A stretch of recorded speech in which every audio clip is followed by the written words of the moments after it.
কোরআনের নির্দেশ ছিল ইউসিকুমুল্লাহু ফি আওলাদিকুম লিযযাকারি মিসলু হাযযিল উনসায়াইন।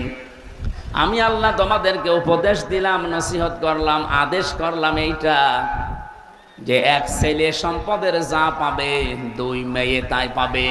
এখানে কি মাঠের সম্পদ পাবে, বাড়ির সম্পদ পাবে না, এমন কথা আছে? সুতরাং যারা শরিক মেরে খান, শরিককে ফাঁকি দেন, আমার মনে হয় এই ওয়াজ এলাকায় না করাই ভালো। এই এলাকায় তো সব নেই, আছে? যদি কেউ এরকম করে থাকেন, আপনাকে আমি সতর্ক বাণী শোনাচ্ছি, ফেরত দিয়ে দেন, নাই তো ওই দিন থেকে আপনার ইবাদত কবুল বন্ধ হয়ে আছে। এমনকি যখন মারা যাবেন আপনি বেঈমান হয়ে মরবেন, ঈমান পাবেন না। এখানে হয়তো হাজারো মানুষ আছে, এই জন্য আপনি লজ্জা পাচ্ছেন, হাত তুলবেন না। কিয়ামতের দিন আপনার কপালে লেখা থাকবে যে আপনি শরিক ফাঁকি দিয়েছেন। বলেন নাউজুবিল্লাহ। কোন পাপীকে তার পাপ সম্পর্কে আল্লাহ কিয়ামতে জিজ্ঞাসা করবে না। ইয়ারাফুল মুজরিমুনা বিসিমাহুম ফায়ুখাযু বিন নাওয়াসি ওয়াল আকদাম। জবান খুলে বলেন ফাবি আইয়ি আলাই রাব্বিকুমা তুকাদ্দিবান। কিয়ামতের দিন পাপিষ্ঠ যারা, তাদের চুল ধরে আর কদম ধরে আল্লাহ টান দিয়ে জাহান্নামে নিয়ে যাবে। কোন পাপীকে আল্লাহ জিজ্ঞাসা করবে না এই পাপ করেছিলি, না। তার এই 3.5 হাত বডির ভেতরে ওই পাপের চিহ্ন আল্লাহ ফুটিয়ে তুলবে। মানুষের বিচার আর আল্লাহর বিচারের ভেতরে পার্থক্য এইটাই। জজ সাহেব আমার সম্পর্কে কিছু জানে না আমাকে জিজ্ঞাসা না করলে, বিচারক যিনি আছে আমাকে কিন্তু 3 বছরই মাঝে মাঝে আদালতে নিয়ে জিজ্ঞাসা করেছিল, এটা করেছেন, এটা করেছেন। যতগুলো কাজ আমারে জিজ্ঞাসা করেছে সব আমি অস্বীকার করেছি, কারণ আমি একটাও জানি না। আমার প্রথম মামলা ছিল আমি নাকি আনসারুল্লাহ বাংলা টিমের প্রধান, ও সাতাশে কি আমি আজ পর্যন্ত জানি না। তো উনি আমার বিচার করেছে 3 বছর ধরে, অথচ আমাকে জিজ্ঞাসা করা ছাড়া উনি কিছুই জানে না। মহান আল্লাহ বলেন কিয়ামতের দিন আমি কাউকে কিছু জিজ্ঞাসা করব না। ওর এই কপাল থেকে শুরু করে পা পর্যন্ত পুরা শরীরের ভেতরে ফুটিয়ে তুলবো ওই গোনাটা। যে সেই ধরনের অপরাধ দুনিয়ায় করেছে আল্লাহ তাকে ওই ধরনের চিহ্ন দেবে।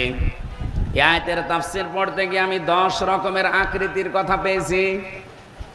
কোন মানুষ যদি পৃথিবীতে মানুষের সম্পদ মেরে খায়, আত্মসাৎ করে, ফাঁকি দিয়ে খায়, জোর করে, এমনকি চাঁদাবাজি করে, এটা আমার মনে হয় বলা ঠিক হইল না। দিনাজপুরেও চাঁদাবাজি আছে। যেভাবে খান না কেন, আপনি এই সম্পদ যদি ফেরত না দিয়ে মরে যান দুনিয়া থেকে, আপনি লিখে নিতে পারেন কিয়ামতের দিন আপনার এই সুন্দর চেহারা আর থাকবে না। আপনি হবেন কিয়ামতের দিন কুকুরের মতো। কুকুরের স্বভাব কি? 2টা কুকুরকে আপনি খাবার দেন, পাশাপাশি দিয়ে রাখবেন, একটাকে যা দিয়েছেন ও মরণ পর্যন্ত খেলেও ফোরাবে না, এত খাবার ওর কাছে আছে। এরপরেও দেখবেন অন্যেরটায় হামলা দেয়। এরকম স্বভাব বাংলাদেশে নেই। নিজের যা আল্লাহ দিয়েছে ও যদি সারা জীবন বসে বসে খায় তাও ফোরানোর কথা না, এরপরেও দেখবেন চেয়ার পেলে শুধু চাঁদাবাজি করে। আপনি অন্যের সম্পদ যে নিজের দখলে নিয়ে নিলেন, কি হয়েছে আপনি জানেন? এদিকে তাকান, খুব গুরুত্বপূর্ণ বিষয়। বসো। কি হয়েছে আপনি এবার শোনেন। আবি যাররিন রাদিয়াল্লাহু তাআলা আনহু قال قال النبي صلى الله عليه وسلم من ادعى ما ليس له فليس منا وليتبوأ مقعده من النار رواه মুসলিম।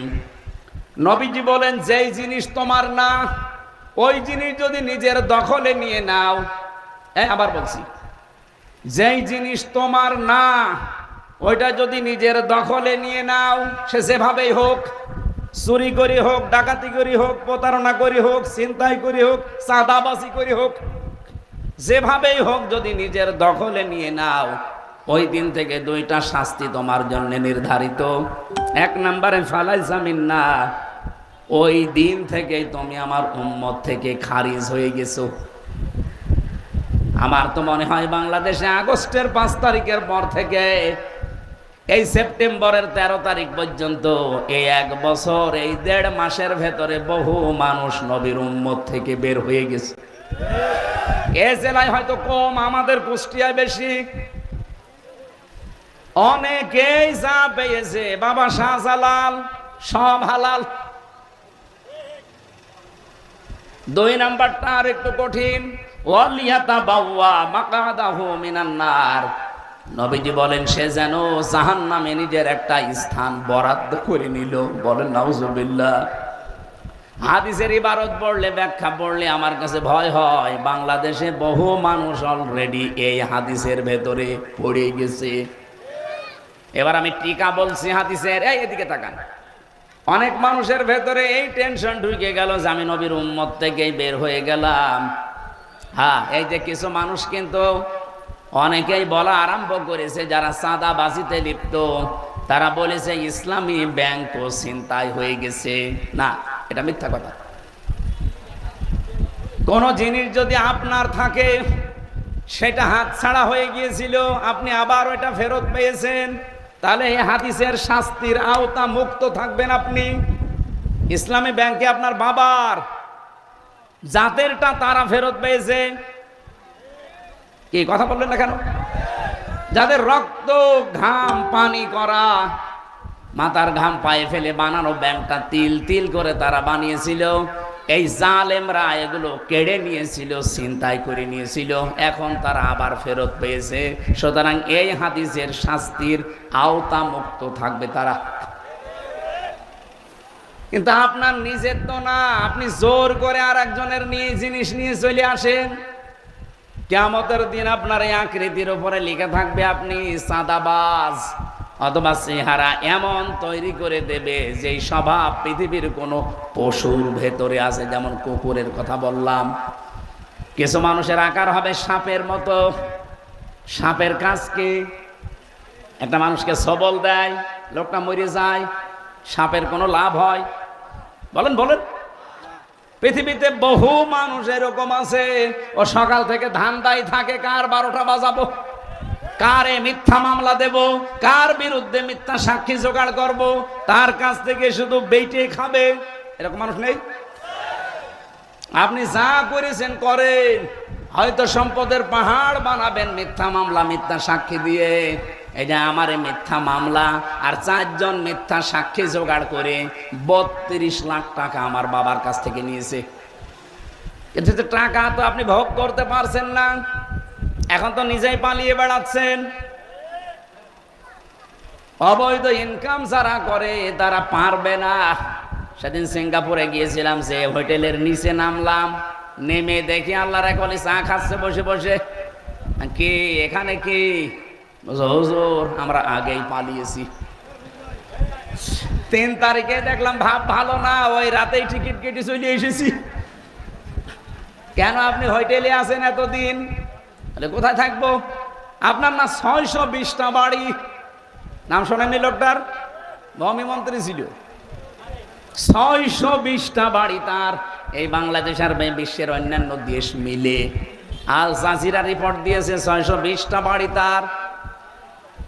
মালয়েশিয়া গিয়েছিলাম, ওর বাড়ি আছে ওখানে সাহেব পাড়া, কানাডায় আছে বেগম পাড়া, সিঙ্গাপুরে ফ্ল্যাট আছে, কিন্তু থাকতে পারে না, সবগুলো তালাবদ্ধ, থাকে হোটেলে।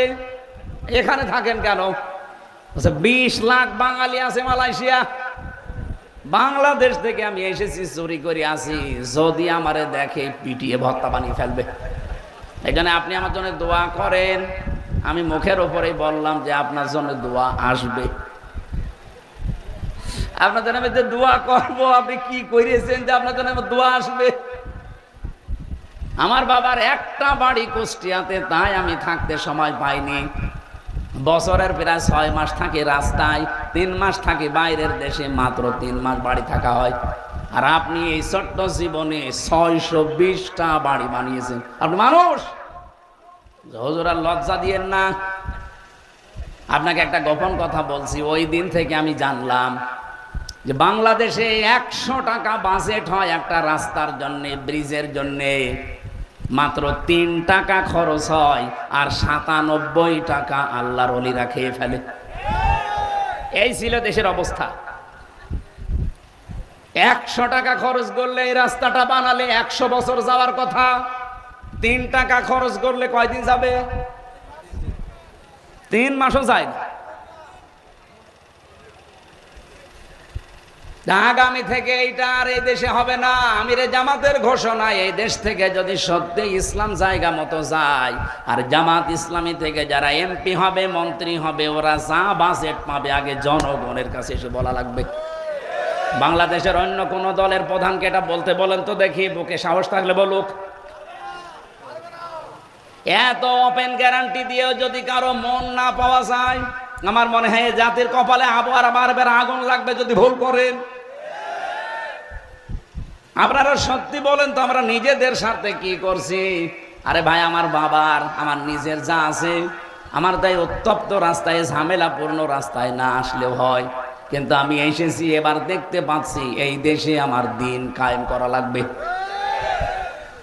আজকে সূরা আরাফ যে পড়লাম, এর ভেতরে কিছু এমন গুরুত্বপূর্ণ তথ্য আয়াতের ভেতরে আছে। সূরা আরাফ নামকরণে পেয়েছি, এটা জান্নাত আর জাহান্নামের মাঝে একটা দেওয়াল আছে, প্রাচীর।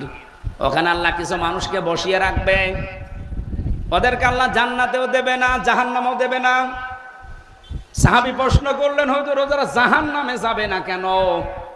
নবীজি বললেন, ওরা আর যাই করুক, দুনিয়াতে দিন কায়েমের জন্য কাজ করতো, এই কারণে আল্লাহ ওদের জাহান্নামে দেবে না। এই তথ্যটা আপনি সূরা আরাফের 46-47 নাম্বার আয়াতের ভেতরে পাবেন। আমি বিস্তারিত লম্বা দলিল বলছি না, শুধু আয়াত নাম্বার বললাম। ওয়াবাইনাহুমা হিজাব وعلى الأعراف رجال يعرفون كلا بسيماهم إلى آخر آية। বাড়ি যে একটু আয়াতের তাফসীরটা দেখে নেবেন, তাহলে নামকরণ ক্লিয়ার হয়ে যাবে। আমার এখানে শিক্ষা হচ্ছে, আপনি যদি ইসলামী আন্দোলন দুনিয়ায় করেন, দিন কায়েমের জন্য যদি চেষ্টা করেন, রংপুর বিভাগের মানুষেরা কান খাড়া করে শোনেন, জাহান্নামে যাওয়া লাগবে না।